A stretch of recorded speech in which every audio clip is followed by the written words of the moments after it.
Thank you. If you were with us last month, or maybe in September, we announced this transition. I spoke last month, and this month we have the amazing, the wonderful Obi. He's not leaving the team, by the way. We have an agreement. He's not leaving the team, so you will still see him. But I am so thrilled to be standing in front of all of you, welcoming you officially in my first duties as host. So thank you for being here.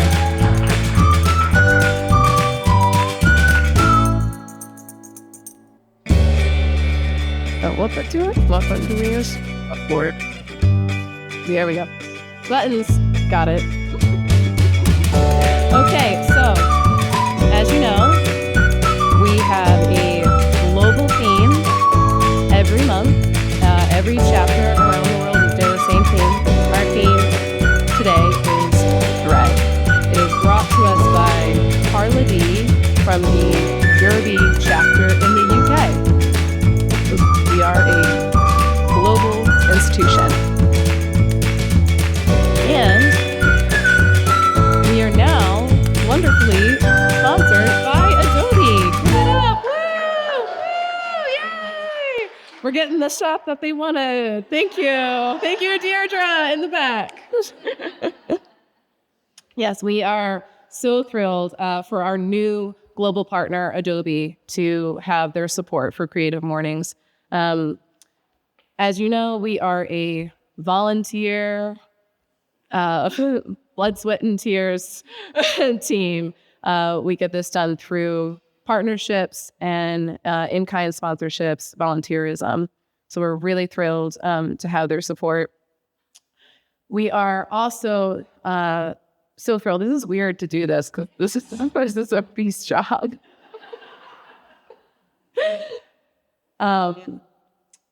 We are, our title sponsor is Bittersweet Creative. They are a full suite creative agency. They are Obi's place of employment. We love that for him. In their storytelling arm, they've got Bittersweet Monthly, produced and directed and brain-powered by Obi, I believe, our speaker today. If you have a great story you'd like to share or know a great community organization doing great community work that should be shared, go to this link and nominate them. And thank you for being our title sponsor this year. We have more great sponsorships by Plants Alive. Whenever you see ASL interpretation, which we do by request, I want to make that clear. So we haven't had a request in a while, but if there is a request, a need in the community, just contact us. Plants Alive provides the support for that. We're thrilled for their sponsorship as well. And to give it up to Charlestown AV doing our videography. That's Jeremy. Everybody say hi, Jeremy. We're excited. We love it. Thank you so much. We appreciate this in-kind sponsorship as well. We wouldn't have it if they're without the kindness of their support. So thank you. Okay. And of course, we wouldn't be in this beautiful, amazing space that Jason once spoke at. If you guys remember, I was in the back because I used to work here. We wouldn't be in this space without the support of venues that are willing to host us here for free and let us bring in our coffee and bring in our quirkiness. So thank you so much to the Luce Foundation Center. I want to specifically thank Bridget, Jess, and Amy for all of their support. And they are here today. So if you see Bridget, Jess, or Amy, say thank you. Yeah. Yes, thank you. We are a community. We are here to be inspired by each other. Our venues are part of that inspiration. So thank you very much. And of course, we are a volunteer-run, well-oiled machine, and we don't exist. This doesn't happen without these faces right here. A lot of them are in the room. You see these faces. Thank them. I cannot stress this enough. We love our volunteers. I would not be doing this if there wasn't a solid volunteer team for the support. So thank you all very much. If you are interested in volunteering, we would love to hear from you. Please contact Amari. Amari is standing in the back and waving. This is the information for that. So get in touch. We would love to have you join the team. Okay, so we're in this beautiful space. We're here together in community. We're here for inspiration. We're going to get to Obi in just a second. But I want to do a little quick poll. Raise your hand if this is your first time being in the Loose Center. Yes, we love it. We love to see it. Did you get lost on your way up here? Was it hard to find? Okay, well, welcome to my personal favorite gem in DC. I was born here. I've always been here. There's usually tables, and you can plug in and co-work here quietly. This is my favorite space in all of DC. I'm so glad that that Obi gets to speak here today. Raise your hand if you are a first-timer Creative Mornings. This is your first. Whoa! We love it. Welcome. Welcome, welcome, welcome. Please come again. We are warm and friendly and inviting. We don't bite. We give you coffee and inspirations. Come again. Out-of-towners. I know there are a few because I looked at the list. Out-of-towners. Raise your hand. Yes. Visiting or relocating? Shout it. Visiting. Okay. Welcome. Welcome to DC. Okay. As you know, we grow through our friends. Come here, bring a friend, bring a newbie. We'd love to see him. Come here, bring a friend, make a friend. You know about our field trips. If you get our emails, you do know about the field trips. Virtual field trips are another way to get inspired by the community, by the global community. So if you like Zoom inspiration, please click those links in the emails. And we are 243 chapters strong now globally. Look at all that. Look at all those spots. This is what's happening. All right. So, okay. If you were with us last month at DuPont Underground, who was with us last month? Raise your hand. Woo! Welcome back. Okay, so you heard me talk about vision, and that I'm now doing this part, which is a much easier part. I was so nervous last time talking. Thank you for being there. Thank you, DuPont Underground, again for hosting us. And now, the real reason that we're actually here today. So I just want to hold here a moment because I need to collect myself. But I think that we are here for a moment of collective recognition for Obi, who has led our Creative Mornings chapter for the past 3 years. That's a woo moment.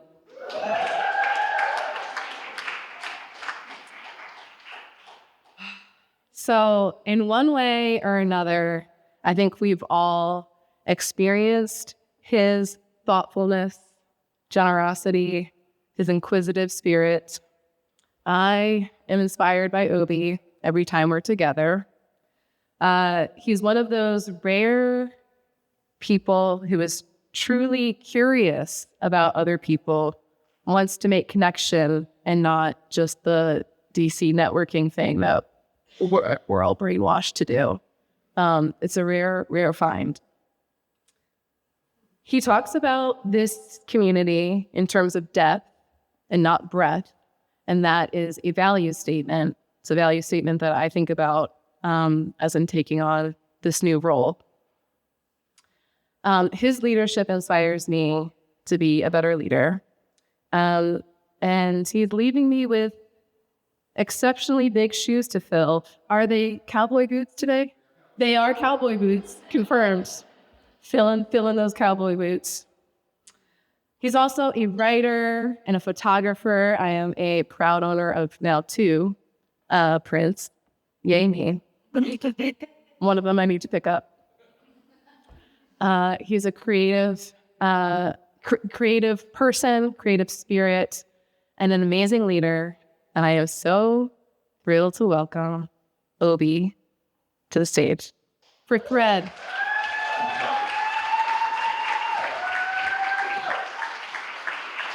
Hey. That's okay, thank you.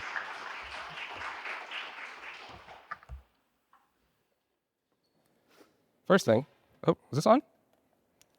Microphone. Oh, no, I'm worried we have to use them both. First things first, I want to take a picture of you guys, because this is fun. This is a great group. Hands up, smile, give me something. Not hands up, don't block faces. No hands up, hands down, sorry.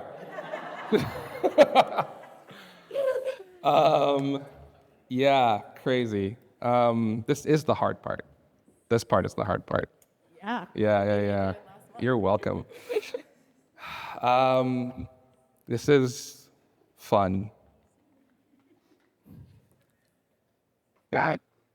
Y'all, I'm really nervous. I don't know why. It's a bittersweet moment. There's so many friends and familiar faces in the room, and I don't take that lightly. The theme is thread, and it's a really interesting theme to have been gifted at this time. And in this place. And it's also kind of an easy theme because wrapping up, can you guys hear me in the back by the way? We good? Cool. I got a couple thumbs downs this. Sorry. I'm working on it. It's a pretty easy theme to speak to in some ways because none of us, myself included, especially myself, are anything without the people who make us who we are. In the last 3 years of doing this Creative Mornings role has been made possible and in times made easy because of the wisdom in the room, the wisdom of the people who came before me, Joel Daly, who is in the room, and Raquel, who is not here because she's probably on some film set somewhere doing something beautiful. All of you who attend every month, and then also the speakers that we've had in the last 3 years, all of whose names are written on this wall. So this talk is sprawling because you've met my brain, right? You guys, has anybody ever had a conversation with me? You know that, hey, what's up, Sam, staff group chat? You know that in a conversation with me, focus is not a priority. There will be tangents, there will be narrative threads. I will beat an analogy to death and it will fall apart at the end.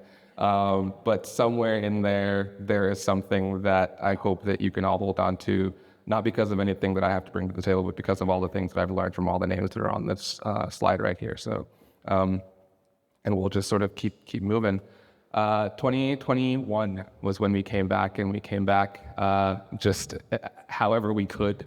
Shout out to Seda Knack, who let us come into Shopkeepers, RIP. I'll never forgive the city for taking that away from me and from us. Shout out to Shopkeepers for opening the doors and letting us sit in this room, all 22 of us, after coming back from a harrowing pandemic. And we just did it because it needed to be done, because continuity was important. And 22 people showed up, and there are faces in this room on this photo that are currently in this room right now, which is crazy. And last month we were at 185 at DuPont Underground, sort of back at our full weight. And it feels good to say that. I've mentioned Joel is in the room. Part of the burden of this role is I've always thought to myself, I just want to get it back to what Joel built to be completely honest. Like, I just want us to get back there. And I think we have. And I'm excited for what comes next and how we do this next. So in borrowing all this wisdom from all of the speakers who have spoken on this stage in the last 3 years, and probably on the stage in the last 11 years since we've been in operation, the sort of framework the mantra, the rhythm, the liturgy that I just want to leave us with as we end our programmatic year is to make the big bigger. That feels like the thing that all of our speakers have been telling us for the last 3 years, is to make the big bigger. It is borrowed wisdom. Again, this is not mine. This is just the shared collective wisdom. So this will be my invitation to you. This, I think, is the invocation of the last 3 years. And what we're going to do is we're just going to take this chapter by chapter. Honestly, I might skip a few chapters because sometimes I just throw everything against the wall and pick it out as that. We're in process. All of us are in process together. So let's do that. So this first piece of this anthology, Make the Big Bigger. Time thinks of time. And you'll see also all of the names of the speakers who I'm borrowing this wisdom from, whose talk somehow touched on a theme or a subject in this piece of the anthology. I want everybody in the room to close their eyes for a minute. Everybody. Don't be that person. I'm usually that person, so I'm talking to myself too. And I'm going to start a timer on my side, on my phone, or on my watch, sorry. And I'll tell you when it starts. I want you to simply clap whenever you think 30 seconds has passed. Simple as that. Just clap when you think we've hit the 30-second mark. 3, 2, 1, start.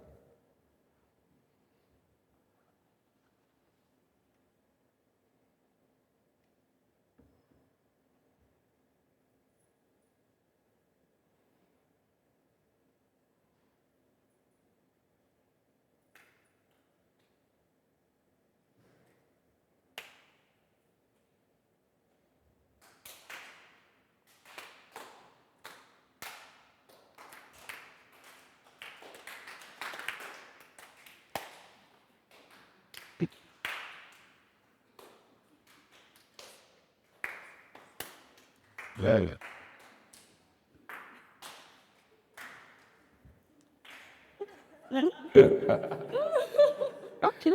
How do you think we did?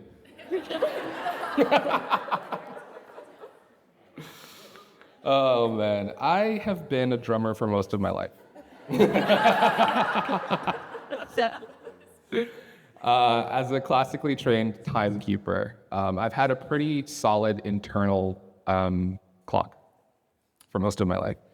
And I have vivid memories of all of my teachers, Mr. Garza, Mr. Calderon, Mr. and Mrs. Coons. I had a brother-sister team in 8th and 9th grade, which was fun. Mr. Calderon, Mrs. Lobitz, who's my elementary school music teacher, and she used to make us say her name rhythmically, Mrs. Lobitz, like teach us that thing. I've got vivid memories of them walking by me and by us, by the drum line, by the percussion corps, at any given moment and just screaming a word in Italian, sort of invoking us to tap out that tempo to show them that we knew how to do it without the metronome. Words like gravo, which mean very slowly, largo, slow and broad, andante, walking speed, vivace, fast and lightly. Words whose sort of lofty definitions and lofty meanings speaks to a reverence for time that I think many of us have lost. I've been really anxious, as many people have been really anxious in the last, call it 3 months, maybe forever, I don't know. But certainly in the last couple of weeks. And I found peace in some really odd places. One is in a story that my dear friend and Bittersweet founder, Kate, told about her time in Ukraine. As she's been in Ukraine for the last 2 years in 2 different times, and on the front line and working with young people and providing services where services are needed. And she tells a story that I'm going to butcher, but in sort of talking with a family and talking with a young woman who sort of mentioned in passing that, like, you know, she's talking and sharing stories about the day-to-day and the pain and the stress and living in a war zone, and then sort of like drops this very subtle bar about like, and also I just started my period, which is a weird place to find peace. But something about that story is just kind of like, yeah, that shit still happens in a war zone. Right? All of that still like it all keeps going on somehow. Something persists despite the despair. And another place I found peace is in this stopwatch. It's a pocket watch. It's an Elgin train conductor's watch that I picked up at an auction. And it was sitting on my desk. And one day I decided just to wind it, just because I fidget. And I wound it, and it started ticking. And I realized I have lost my sense of time. I'm out of time, which is a funny turn of phrase, to be out of time.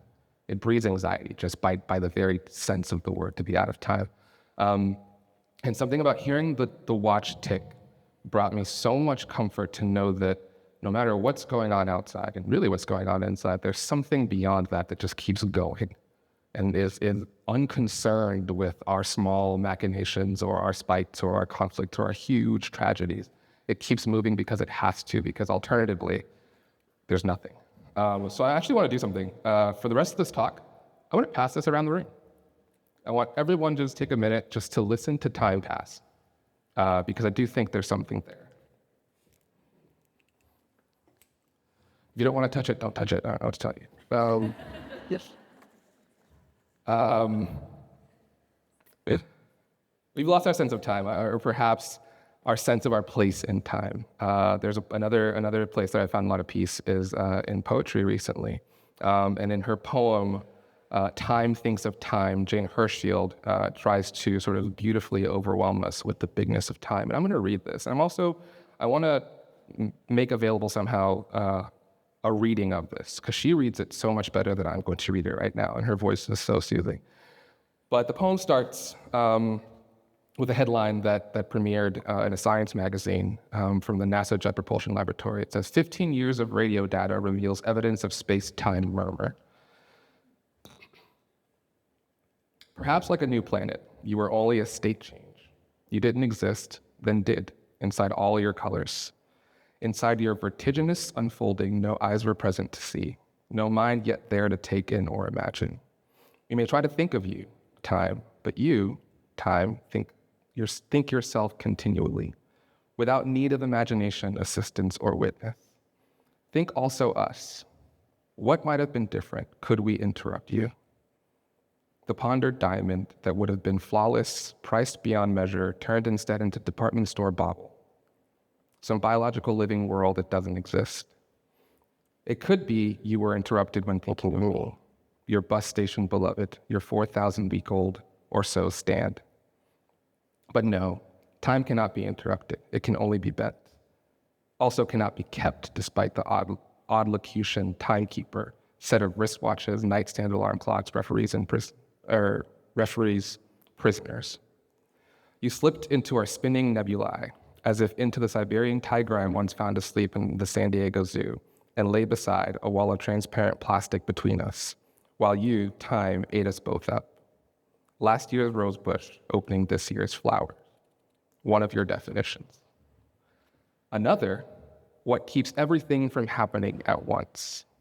I read in a book, 30 Earth Years and Glimpse. For one Earth instant, your non-earthly face. Your prosopopeia is us, by which I mean all galaxies, deer flies, protons, matter bright, matter dark, swarms, flocks, herds, dusting sneezes, virga existences gone before reaching ground. The ultrasound's shadowy heartbeat gone before reaching the ground. 100,000 years ago, one of your shadows began to imagine you back.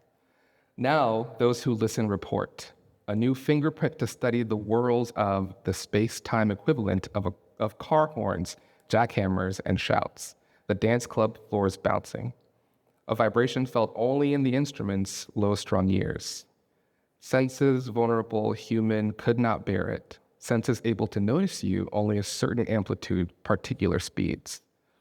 For the rest, your waves passed through us almost unnoticed. Almost. A rumpling, one article describes the new discovery. Morning sheets after a night of love rise to mind. One lover brushes her long gray hair while the other makes coffee, waits for this instant's kettle to come to an instant's boil by the grant of a minor, peripheral, not yet run down star. 6 billion years or so of Earth mornings remain. A stray neuron of memory reminds, enough for now. Enough for these lovers to pass their lives in, to talk about planting next year's trial garden roses, better resistant, though not entirely, to rust, blight, and early black spot. Who are you in time is the question that poem sort of asks me, and the question that I'm asking myself constantly right now. Not in this time. I think we know too much about our time, and yet have never been less willing or equipped to care for it. This time is only one singular sort of majestic, insignificant unit of time in time. So knowledge of our time is sort of useless if we can't right-size and contextualize our time in the grander context of time. Y'all still tracking? Dope, okay. I think when we lose our sense of selves in time, whatever is happening right now becomes either the best thing that's ever happened or the worst thing that's ever happened. So then we're just sort of like whiplashed between this despondent despair and this ecstasy of joy. And in that whiplash, there's no room for grief and there's no room for hope. We're just constantly back and forth. We are part of everything that has ever been, everything that is, and everything that will be. And that's such a peace-bringing reminder that right now is just not it. Matter of fact, right now is far from the only thing happening right now. So just make the big bigger. Everything everywhere was once something else, somewhere else, and will be again. Told you, we're going on a journey here. Another thing that sort of helps me right-size my place in time and contextualize all of this is stuff. I love things. I love artifacts. Everyone who knows me is laughing because I'm always on these estate sale auctions. I'm always coming home with shit that I don't have place to put. I think we're probably more aware now of the life cycle of objects as it relates to the environment than we've ever been. But again, here's another place where that knowledge doesn't actually bear fruit, right? We know that a piece of plastic will take 500 years to biodegrade in a landfill somewhere. And that is a knowledge that is valuable, but what does it ultimately do for our humanity to know that without acknowledging the stories and the life that that plastic has lived? We can't, I'll come back to that. We've lost our reverence for time. We've also lost our reverence for artifacts. I think somewhere in the mire, the playground mire that made caring uncool and made stamp collections and train collections and rock collections nerdy, we sort of lost our capacity to hold and be held by the things around us, right? I'm not salty about it, but I do want to talk to all the like cute vintage girlies out there now that are like going to these estate sales and collecting shit they made fun of me for collecting on the playground. That's fine. We will talk about that later. But Peter Zumthor has this essay that I probably read once a year. It's called It's Atmospheres. It's an essay based on a talk he gave. And he opens the essay with a story about being moved by a space, some palazzo somewhere in Europe. And he has this to say about things. I'm going to go back to reading again. So what moved me?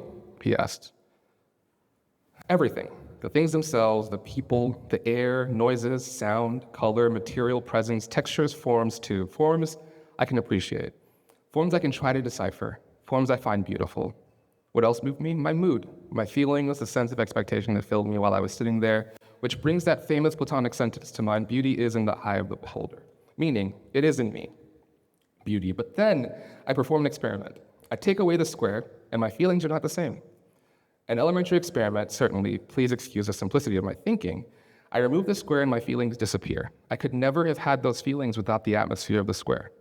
It's quite logical, really. People interact with objects. As an architect, that is what I deal with all the time. Actually, it's what I call my passion.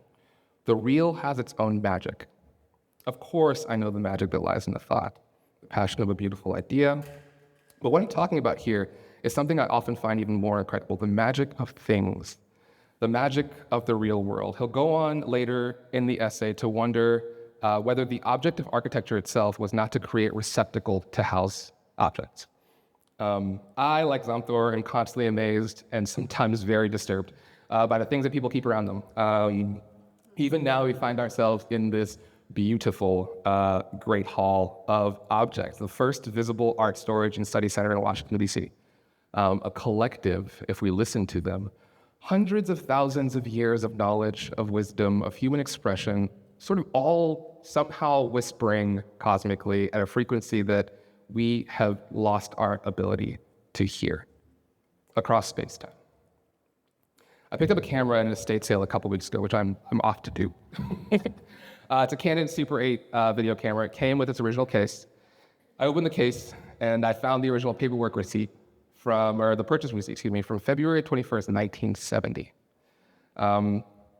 Warranty paperwork and also an international customs receipt announcing its arrival to the States. This camera, which was born in Japan, raised in Geneva, Switzerland, and then found its home here in the US, sort of mirrored my journey. Born in Durham, North Carolina, raised in Lagos, and then found home here in the US again. This camera had lived, 30 years of its life before I was even born. Written on the receipt, in perfect cursive, was the name of its previous keeper, Dr. Albert L. Lichtman. What did I do? I Googled him. A quick Google search would uncover a life remarkably lived by a man, a son, a Holocaust survivor, a father, a husband, and a healer. He was a doctor who passed peacefully, surrounded by his family at 95 years old. And I want to read this line in his obituary. Albert is survived by his adoring daughters, Catherine, Kitty, Doxter, Evan, and Vivian Keller, and his grandchildren, Samantha, Drew, Julia, Benjamin, and Joshua, who gave him such pride and joy. His family will forever be grateful to him for his dedication to them, and catch this, and for lovingly and beautifully documenting on film the very many years they spent together. Did I cry? Yes. This has started to become a pattern for me, this weird obsession with the things. Because the things speak to us. They live beyond us. We think that we're the main characters on this planet, and weirdly, we're not. At best, we're supporting characters. The planet itself, the things that to our credit, we create, those will far outlive us, and in some ways become a legacy. In seeking out these things, I've stumbled upon a lot of collections of really crazy sacred objects. I have a 4x5 camera that was bequeathed to me by the widow of the late Don Hurlburt, who was any Smithsonian folk know. Don was a senior photographer at the Smithsonian. This camera was bequeathed to him by his late mentor, Chip Clark, the legendary Smithsonian photographer, whose 37-year career at this institution birthed a vast collection of iconic photographs. But perhaps the most iconic of these are the ones that he took over the course of 20 years of Smithsonian archivists with their archives. That camera is sitting under my desk with Chip's name inscribed on one side and Don Hurlburt's name inscribed on the other side. Artifact is how we know that we were, and it's how we remember who we are. Let's make the big bigger. Fate and my perception of the inevitable. I'm going to skip this whole part. Told you. Process, baby. But I was thinking about the fates, right? The fates as we know them in Greek mythology, and these are the fates that I know. Yes. Right? These like decrepit, malicious, can't wait to kill us, can't wait to cut that thread, sort of expressions of the fates, these Greek deities. But in sort of doing a little bit of just a one-level deep dive research, I realized that most of the depictions of the fates actually look something more like this. And the stories of the fates don't tell stories of these malicious, waiting to kill you, can't wait to cut the thread entities, but they actually tell stories of these nurturing, kind, sort of lamenting entities. These entities that know what has to happen, but still grieve and suffer sort of in the act of having to do what has to happen. That's a completely different framing. That makes fate feel like not something that's chasing us, but something that's holding us, right? That was the point of that section. Anyways, make the big bigger. And this is a quote. It's talking, Mary. The tree is talking. Raise your hand and don't say anything if you know where that is from. You're not allowed. You were there when I was making the... Okay, fair. In his talk, I don't remember what month we had Josh on stage, but artist Josh Kogan recounted a story of witnessing a logger fall an old-growth tree in a rainforest. And Josh describes beautifully this feeling of immense sadness while he was watching this ancient being die. And also something to note that struck me when I was reflecting on it, Josh had this ability to speak about the logger himself, who most of us would make the villain in that story, again, in a very easy story. He spoke with him with such tenderness and sympathy and care. Do you remember that? The logger wasn't the bad guy. The condition of the ancient tree falling and dying was true, and he felt that deep in his soul, but he wasn't ready to reach for an enemy. Moving on. In The Lord of the Rings: The Twin Towers, Tolkien introduces us to the Ents, my favorite characters in the entire trilogy, quite frankly. The moment that Pip and Merry meet the Ents is sort of fascinating because up until that point, Middle-earth had been, again, the backdrop of this great war that was coming. But at that point, Middle-earth becomes a character. Suddenly, Pip and Merry have to acknowledge that there are things beyond them that they have never thought to even imagine or understand. I think the Ents have some of the most prescient wisdom in the entire Lord of the Rings trilogy, to me, anyways. And I think I lost my page where those quotes are written. Shout out. What's going on here, Abby? Weird. I think the Ents have some of the most sort of incredible wisdom of the entire Lord of the Rings series, because they are these old creatures that were born as the earth itself was born. And Pip and Merry ask, "What's your name?" And I'll just read off the screen. Treebeard answers, "I'm not going to tell you my name, not yet at any rate." A queer, half-knowing, half-humorous look came with a green flicker into his eyes. "For one thing, it would take way too long. My name is growing all the time, and I've lived a very long time. So my name is like the story. Real names tell you the story of the things they belong to in my language, in Old Entity, as you might say." And then he drops the greatest bar of the Lord of the Rings trilogy. And I think it's the bar for our time, quite frankly. "You must understand, young hobbit, it takes a long time to say anything in Old Entity. And we never say anything unless it's worth taking a long time to say." That, if I could, that for me is, I want to kill social media.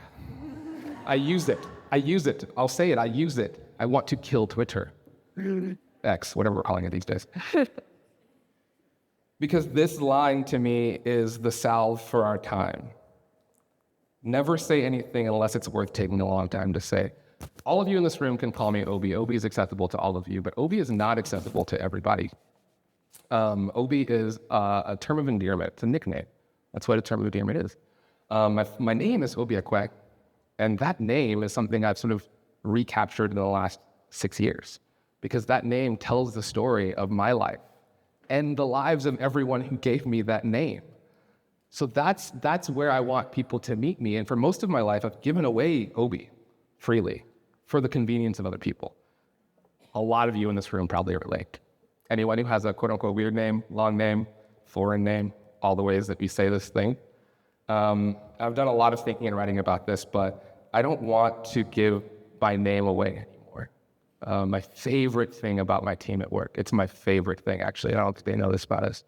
And it happened seamlessly. I didn't ask for it. Just the first time they heard me sort of say this and process this out loud, they immediately adjusted. Every time I've introduced to a new client by anyone on a call or in person by anyone on our team, they introduce me as Obiekwe Okolo. Furthermore, if someone decides to take liberties and not want to go through the work of learning how to say my name, they will correct them. I don't have to do that work anymore. And it's such a gift. They don't know how much of a gift it is. It's such a gift to not have to assert the worth of your own identity. Come on. Whenever we say anything, we never say anything unless it's worth taking a long time to say. Let's just do that more. Next one is called Ayudifest, which I say with a Nigerian accent because Ayudifest is a Nigerian proverb. What happens when a child or a person sort of becomes a tall poppy and gets out of like sort of feels themselves a little bit too much. And any Nigerians in the room? Shout out. Feels themselves a little bit too much in the presence of an elder, in the presence of someone who just doesn't want to deal with whatever the hell they're doing or saying. They will snap back and clap back with, "Are you the first?" Which basically is to say, you are not the first person to do whatever the hell you're doing right now. Calm down. It is an immediate ego check. It is a humbling phrase. It stings a lot of the time. I've heard it a lot of times. But I think it's important to continue to ask ourselves and acknowledge the fact that we are not the first. Washington, D.C., I love you. I love this city with all of my heart. And one of my greatest frustrations in this city is that everyone comes here trying to change the world, and they think that the first damn person to come here trying to change the world. You're not the first. You're not the first. You're not the first artist. You're not the first creative. You're not the first photographer. You're not the first person to have the idea that you've had. I'm going to say that again. You're not the first person to have the idea that you've had. You might be the next person to take a stab at it, and that's valuable.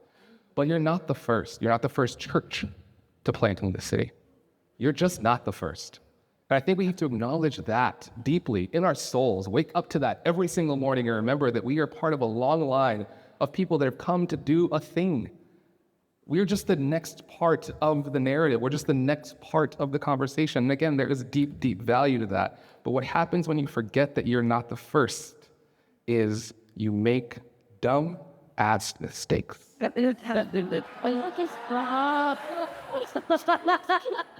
I thought about not putting this in here, but this is the perfect, because we're all professionals in this room, right? This is the perfect professional example of what happens when you forget that you are not the first. When you forget that there is a legacy and a history, even if you understand it textually, you do not understand it contextually.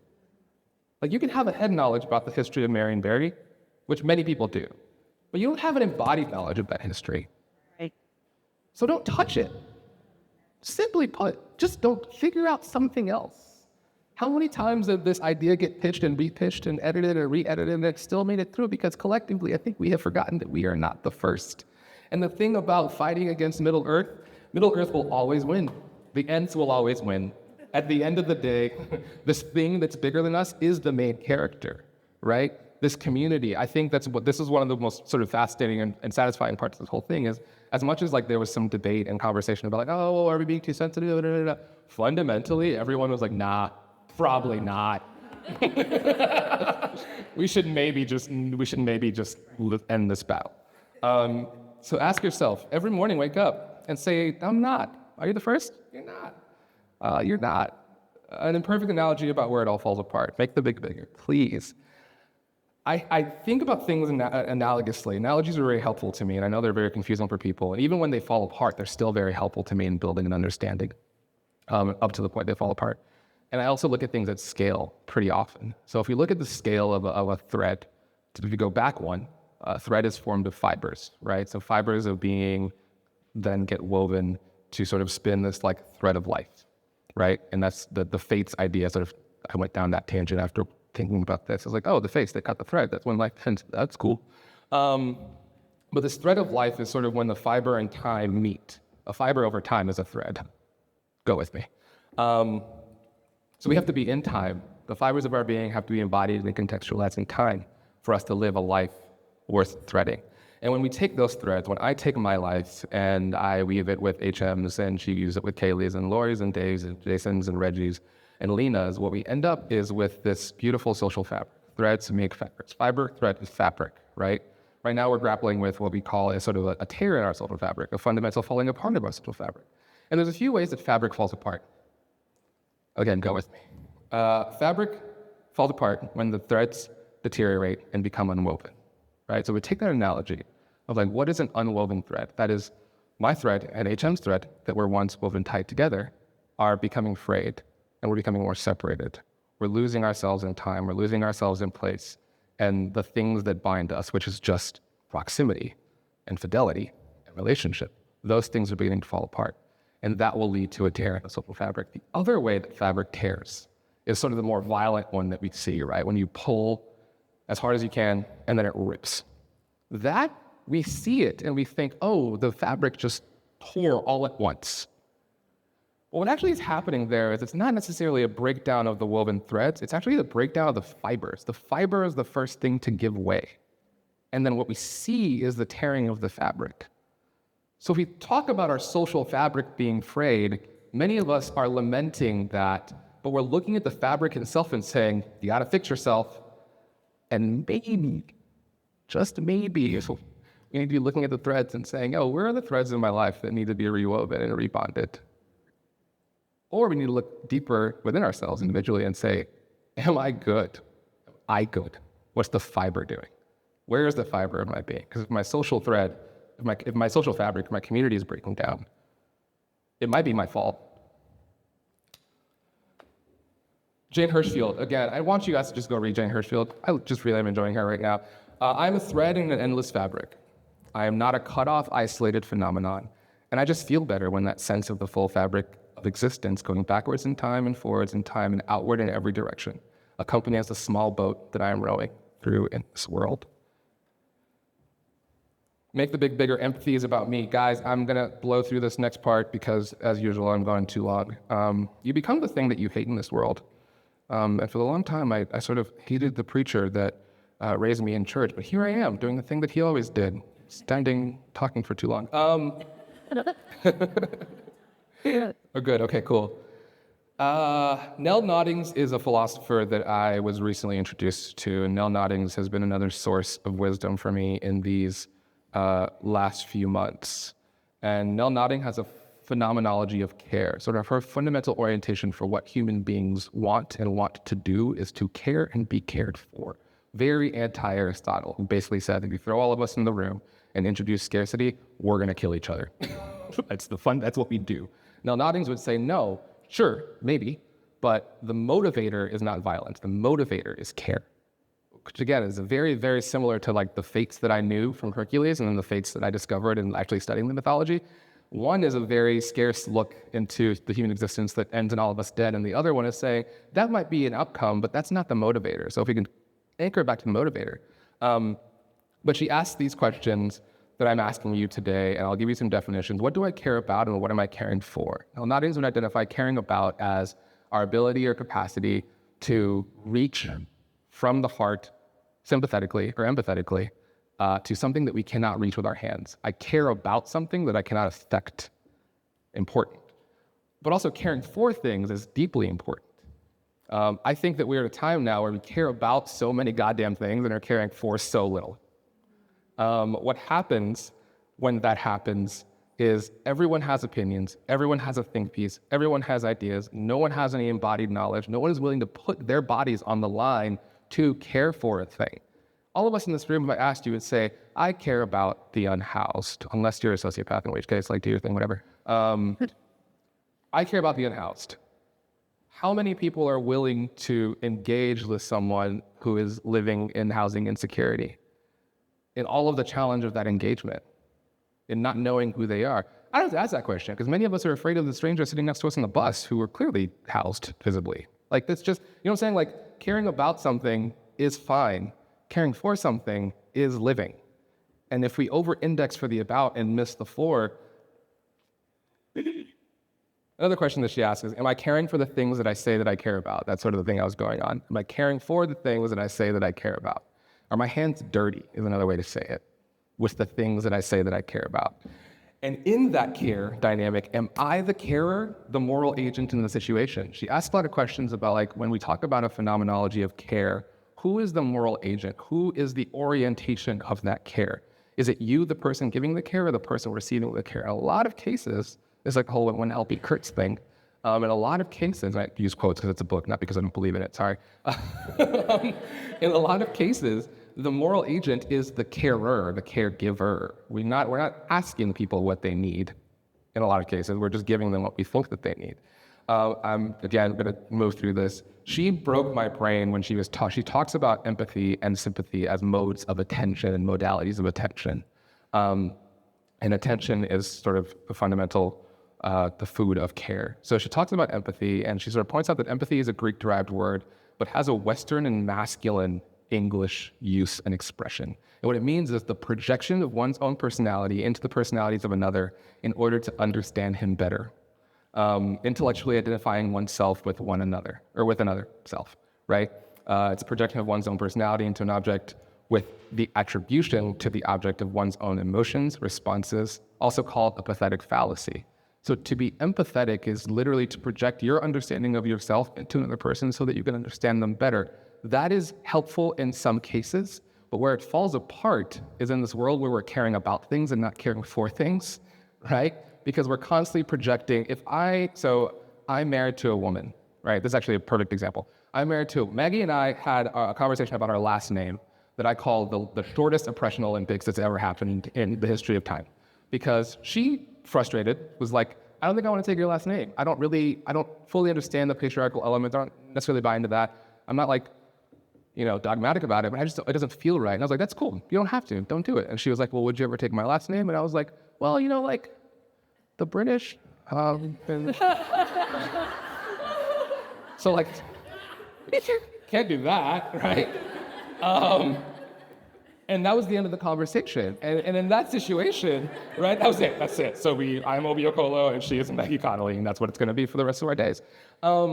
But in that conversation, there was no projection of, because if I come and say like, oh, Maggie, I totally understand where you're coming at, but, right, that's me empathizing. I understand where you're coming at, but this. The second I try to project my experience as a man on someone at a lower status in this power dynamic that we've set up, the whole thing falls apart. The thing that we're trying to do doesn't work anymore because the power structures and power dynamics are always there.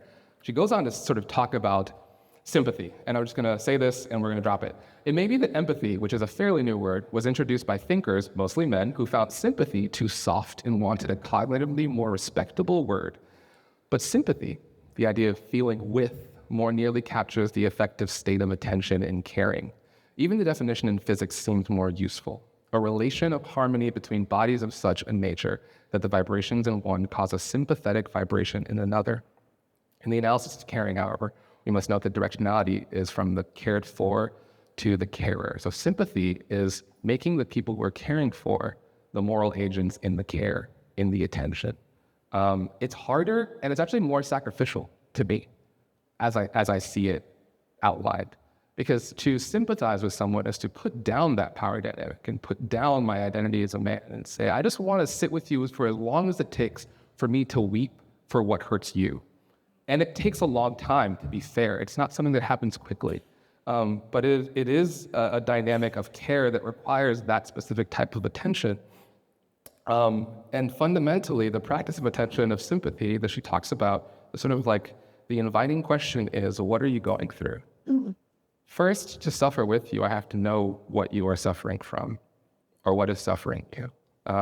Grew up in church, left church, super salty. I was angry. I didn't understand it. I've since left again. I understand why I left this time. I'm less angry. But one of the definitions or the sort of identities of God that I find the most comforting is a God who suffers with. Because that also came from Kitchen call everybody. I grew up my entire life being taught about this divine entity who was just waiting for me to fail. This divine entity that was above me, that was expecting me to meet it rather than one that met me. So again, I think that suffering and learning to suffer with one another is going to be core to healing whatever the hell needs to be healed in us. I'm going to land here and then we're going to end. Make it bigger. Make the big bigger. A metabolic love. I'm going to read. I've begun to understand my love for my father as metabolic, a system looking for stasis. When I'm sick, I have no appetite for it, but to heal my body, I have to eat it. Sometimes I'm full. After talks with my mom or Dara, or even myself, sitting and wondering if he's lonely, lamenting the pain, my most empathetic and optimistic side would like to imagine he is in. When I'm full and he calls, I don't answer, knowing that one more bite of trying to love him well will send me over the edge to a gluttonous discomfort. And in that discomfort, I'll lash out at him, and we'll fight again. This language is new. If you'd asked me a few years ago what I felt for the man who ceded most of my interests that now define me, the words would have been much harsher. But since then, I've been forced to see a whole man. Since the moment my anger burned so hot, I lunged at him, hands so tight around his neck I could feel his pulse, his life. I haven't been able to hate him. It hasn't made it easier to love him, to be fair, but since that day in 2018, hate just isn't an option anymore because we can't hate whole people. That's why evil forces would have us make caricatures or monoliths of those we're meant to hate. To hate him is to somehow have the capacity within me to hate everything and everyone that made him him.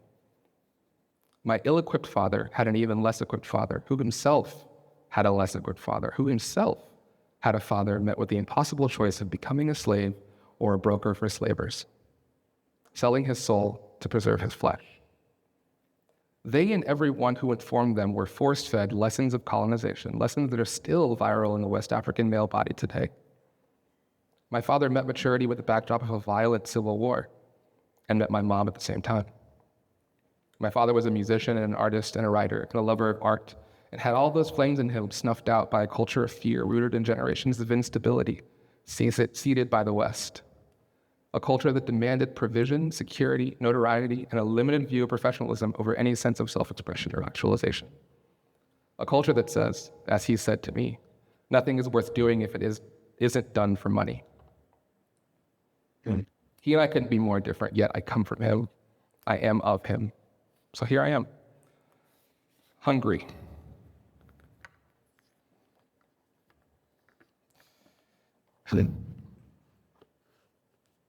You ever notice when you go to bed full, you wake up the next morning ravenous? That's my love for my dad. It's metabolic, that thing within me that will always dictate the outcome. My only agency lies in how I choose to satisfy or deprive it. But to deprive it, to remain hungry, to starve myself, will certainly kill me. I wrote this about 1.5 years ago.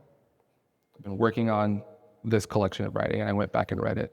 And this, for some reason, became the instructional manual for me for how to engage with people who are not like me. Not necessarily how to engage, but from where to engage. Election was tough. Let's talk about it. We live in DC. The election was tough. It was tough to deal with. It was tough to process. It was tough to see. And the next 4 years are going to be whatever they're going to be, right? But I think I want to acknowledge that fundamentally we are hungry for one another.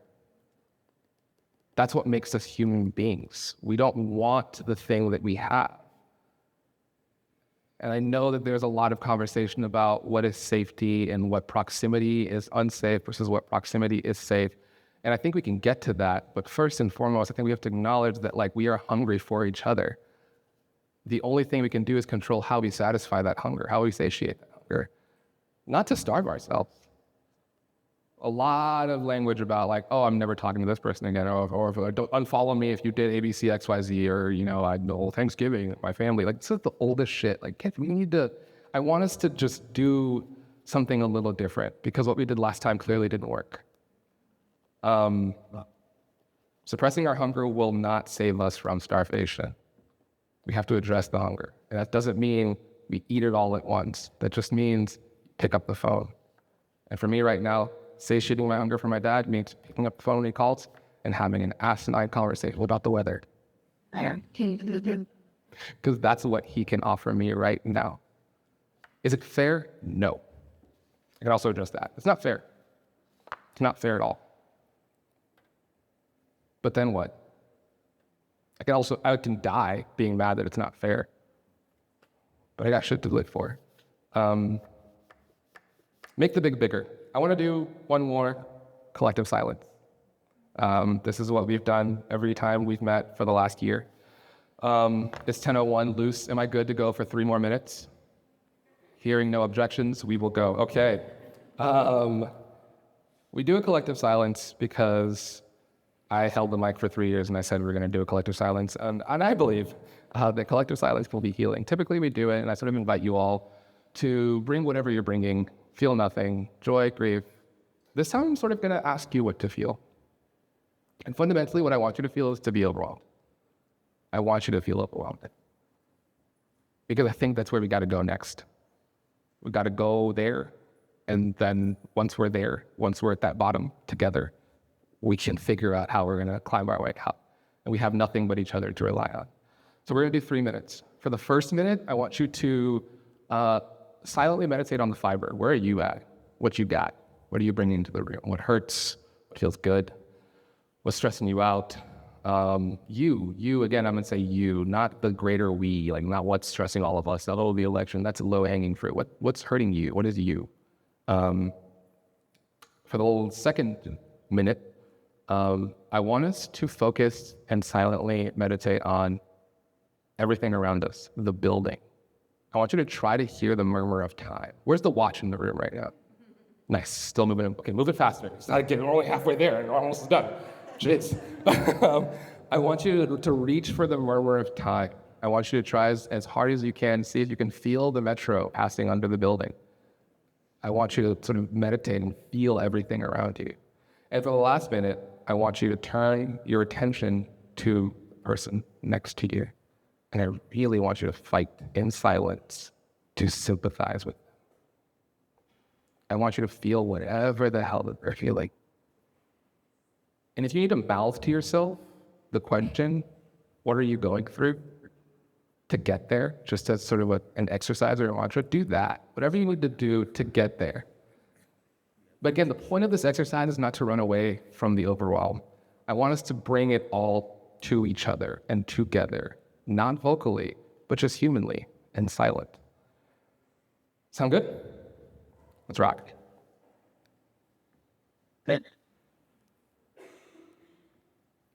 First minute starts now. How are you?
Now I want you to slowly turn your attention to the space we're in.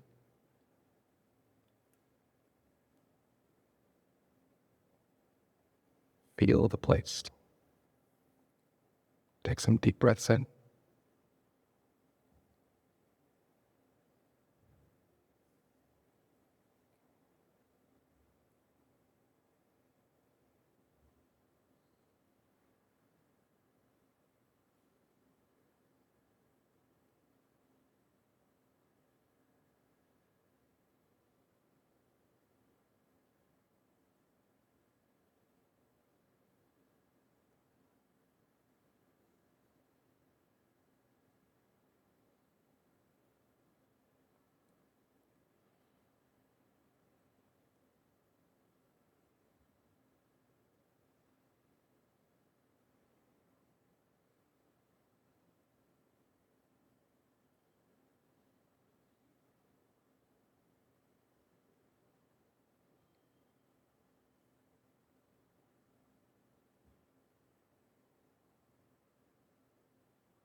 One more time, turn your attention to your neighbor.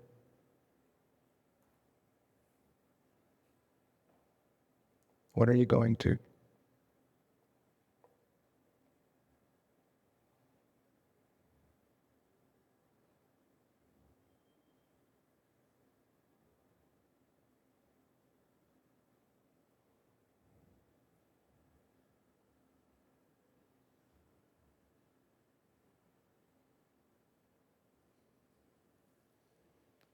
Without.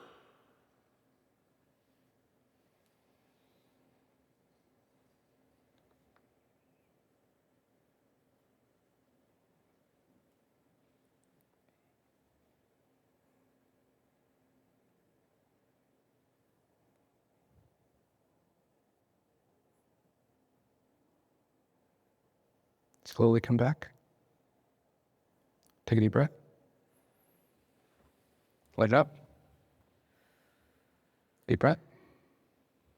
Let it out. And one more big deep breath together. And out. I recently got back on TikTok. I hate myself for it. But this video came up of a singer who lives in Ukraine, walking down the street, bomb siren started going off. And her first impulse was to start harmonizing with the bomb siren. And I found that to be incredibly beautiful and devastating. So I want to leave you with this real quick. Make the big bigger. Reject the notion of easy answers, binary thinking, any simplicity that can be divorced from complexity. Beware of the single story, particularly the ones that make you feel good, feel seen, feel better than whatever other you put in the opposing corner. Be overwhelmed. Slow the fuck down, please. Return to ritual. Consume slowly and taste again. Consume slowly and taste again. Savor everything, especially the bitter. Make things, ugly things, pretty things, shitty first draft, songs in the key of tone deaf. Harmonize with the bomb sirens. Beauty for ashes. Huilacoche for blighted corn. Learn their name the hard way and know yours as well. Listen in the dark for the murmurs of time passing around you. Be overwhelmed in the direction of caring for whatever you can reach. And when the time comes, die a sympathizer to a neighbor, a planet, a world hungry for care, for love.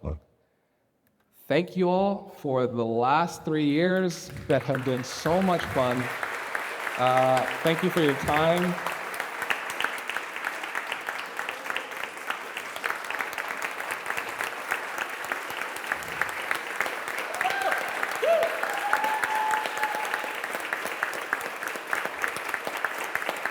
Thank you for your patience.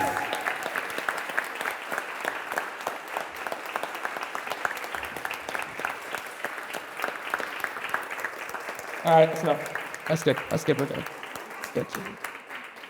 Yeah, this has been the honor of my lifetime, honestly. Kaylee,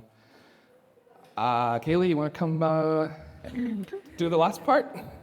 You're not done yet. I'm not done yet? Okay, so we don't have a passed mic for Q&A. We're going to do shouting, and for the sanctity of the video, Obi's going to repeat the question into the mic and then answer it. So we are not in a rush. The museum doesn't open until 11:30. So We're not going to be here until 11:30. we're not going to be here until 11:30. We've got a few more minutes, and this is your time, our community, to ask your questions to Obi. He's not going anywhere. Again, I'm not dying. I'm not going anywhere. As far as I know, He's still on the team, but please, the acoustics, we can hear you shout the question. We'll put it back in the mic. and if you got to go to work, please go to work. I'm not paying you, so get out of here. Elena? What's the lesson you learned from school, the training? What's the lesson? The lesson that I learned is that there's no one lesson. Leaning on other people is sort of a lesson that was reinforced, quite frankly. I can't overstate how much this is not a one-man gig or one-woman gig, or this is a team effort. And I dropped the ball a lot. Kaylee will drop the ball probably a lot less than I did. But that ball was picked up by a team of incredible people who were just ready to rock. And also, again, fundamentally, a team of people who are really forgiving. I say thank you for your patience a lot, because I think it does require patience to be in relationship with one another, especially in a quote-unquote leader, non-leader dynamic. It takes a special people to be patient for the person that's leading them. And it makes the expectation and the burden really, really much more bearable. So I think leaning on people is probably the lesson. Any other question? Michelle? Have you been so great back in right? I married the quietest. It's hard. I have a hard time. I've been generating a practice of silence. I try to do. We try to have silent mornings. This is also something that I borrowed from Kate Schmidtko, subtly. But Maggie and I don't speak to each other really until 9 o'clock. So the house is silent. Reading, there's music playing sometimes. I try to do some sort of like silent retreat at least once a year, typically around my birthday, just to sort of like reframe and reorient. I've tried recently to ignore and stop listening to podcasts. I have literally jaws dropped, quite literally jaws dropped. It's just, there's so much noise, and we willfully consume the noise, and we don't realize what it's doing to us. I was afraid of silence for most of my life. Again, I said it, I'm Nigerian. We don't do quiet well. If you're quiet, you're mad at me, which is why my best friend, John Tolbert, is my roommate for a long time. I'd come home all the time, and I'm like, yo, what did I do? What did I do? And he's like, no, we're good. I'm good. And I sort of learned that like to be able to be quiet with someone and still feel with them is the most form of intimacy. It's the deepest form of intimacy. So yeah, I rely on the quiet people around me to tell me to shut up. And I've been blessed with a lot of quiet people. But yeah, just find the time. And if 3 minutes is too long, try 1. If 5 is too long, try 3. Work your way up to an hour. I've got people in my life who do like weekend long silent retreats and weekend long collective silent retreats, and I've never done a full weekend. That sounds like torture. But they're also much better and well-rounded people than I am, so there's probably something to it. Okay. I'm curious about your mentioned back dog lake the okay. Uh-huh. The Uh-huh. then you like the beach that go around it. In a lot of ways, yes. Oh, sorry. Question was, and at some point, I remember this. I remember the point. I don't remember exactly when, but at some point, I said that I felt like I was being performative in this role, and I was afraid of that performance because I don't want to do that. I don't want to create a false sense of who I am for the people in front of me, and I wanted to sort of aim to be more vulnerable. Do I feel like I've achieved that goal? I do, but I've also learned that there's performance versus vulnerability is a false binary. Is actually the thing that I've learned. There is a type of vulnerability that I can bring to this position, that you can bring to any position, that is healthy. But that doesn't mean everyone needs access to everything, because that's also dangerous. And I don't know that's the balance that I've sort of learned how to strike, is how to be present with people, but also how to be discerning enough to know who gets all, who gets some, and never performing, but intentionally withholding.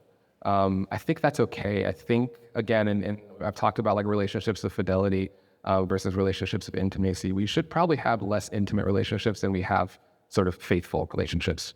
And maybe faithful is not the word, but you should be showing up for more people and regularly showing up for more people. More people should know you in your route to work, know your name, be looking out for you, than people who know your deepest, darkest secrets and your deepest, darkest sins.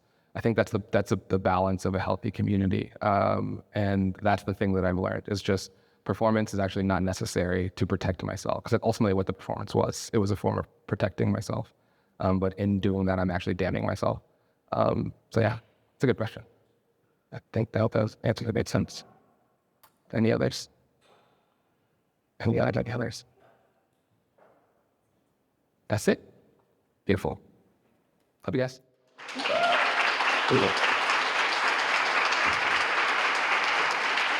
Thanks.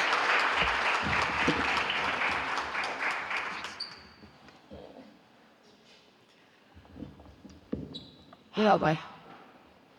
Okay. One more time for Obi.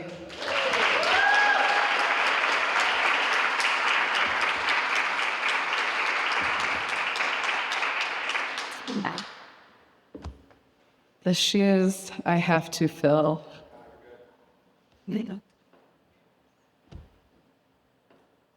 Tina Roth Eisenberg says, everyone is welcome, everyone is creative. That is what we were founded on. That's the founder of Creative Mornings, by the way.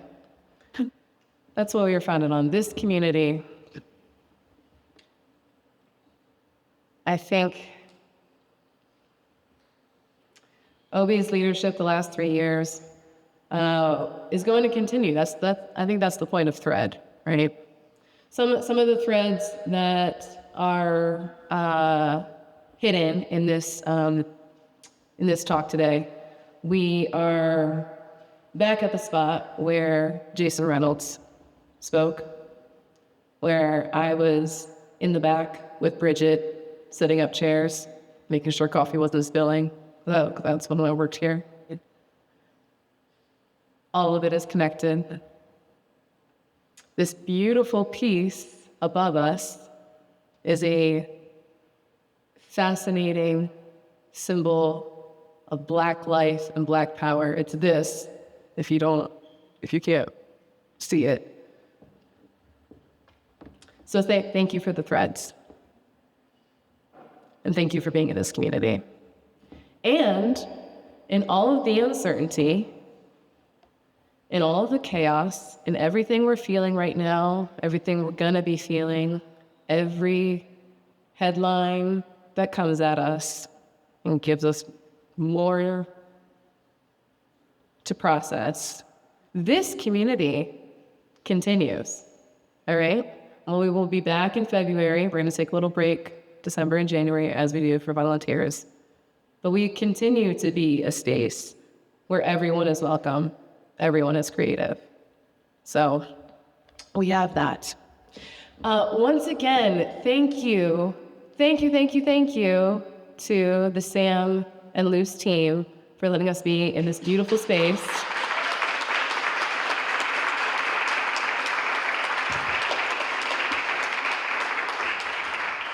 Now here's the tricky part. This museum, fun fact, opens at 11:30 and stays open late. For those that aren't familiar with this museum, it's not on the mall. It's not the 10 to 5. So we will be exiting the building, and then we will be joyfully returning at 11:30 to come and see the exhibits and spend more time in here. Two exhibit shout-outs. The Shape of Power, Stories of Race and American Sculpture. I shouldn't have to read that title because I actually created that title. This was the last thing I did before I left, was make that title. Take a bow for that. This is a really incredible show on the 3rd floor, open until late next fall. So go and see it. And also, Pictures of Belonging is on the 1st floor. Recently opened, another beautiful show. So we are happy to be here. Thank you again. Thank you for being here. Thank you for being in community. Thank you, Obi. Thank you, Liz, Bridget, Jess, Amy. Thank you, volunteers, Mari. Where is everybody else? Helene, I see you. HM. Colleen, yes. Deirdre. Where is everybody? Like, seriously. Lena, coffee? Okay, all right. Thank you, volunteers. We will be back in February. Stay tuned. That's it.